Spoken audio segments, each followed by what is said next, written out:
Let's talk about dynamic subdivisions. This is a feature which is fairly recently added to ZBrush, and it's one of these features which is amazing when it comes to production, particularly when dealing with hard surface assets. So you might have a model like this, and you want it to be really nice and smooth. You can see here that we have really hard edges everywhere, and we want this just to be very smooth. This is similar to subdivision surfaces in other software.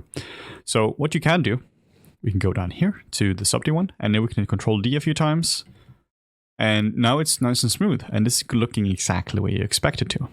And we have this guy here, where you can use dynamic subdivisions on.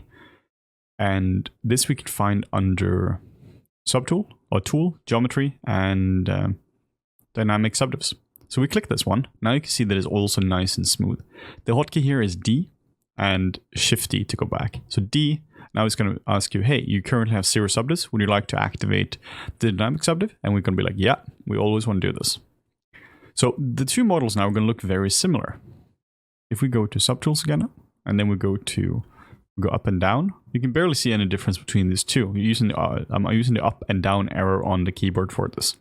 So there's barely any difference whatsoever. So why would you want to use dynamic subdivisions instead of regular subdivisions?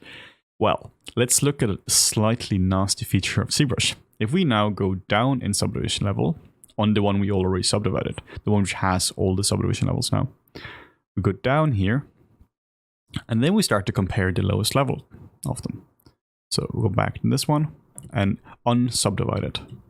So Shift D, and now we're back to regular raw polygons, and we're back to regular raw polygons to the other one. Let's use the down arrow to look at between these two now. You see how much the subdivided one has shrunk. The entire thing is relaxed. So now if you take this model here, the dynamic subdivision one, export this out of ZBrush again into Blender, Maya, whatever it is, it's going to look exactly the same. But take this model and bring this one back into ZBrush or into Maya, and you can't really use it because now it's so soft. Like this here is, from a production point of view, this is now unusable because it's not the same model. Yeah, sure, in some specific cases you might be able to use it, but in the majority of cases, you want the model to look identical to what it looked like when you took it in and out of ZBrush. So this here will be a real nightmare to actually work with. So in our case here, when you're dealing with a hard surface asset like this, you really, really have to use dynamic subdivisions. Now, why would you bring in a hard surface model into ZBrush just to smooth it? Well, this can be a case where we have a head in here. So we have a nice little human head in here, and we want to see what the design looks like with a model made in Maya. In this case, then we just put her in, and we just activate dynamic subdivisions. And now the model is going to look as similar as possible to the final result. Let's look at some settings as well for dynamic subdivisions. Then we go into geometry. And then we go into dynamic subdivisions. We have some settings here. If we look at the QGrid one, let's see what happens now. This actually increases like the base subdivisions for it.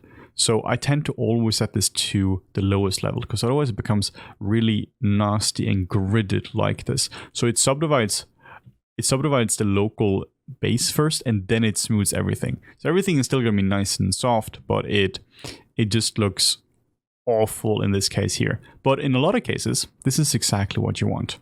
So this just depends on your use case. And in most cases, we want to set the QGrid to 0. So dynamic subdivisions, really nice and easy to work with. You hit the D key to enable it. You hit Shift D to disable it. You can just click this nice little button here. And the reason we don't want to use the right one for hard surface objects is because it shrinks, which screws up our entire life when it comes to 3D modeling.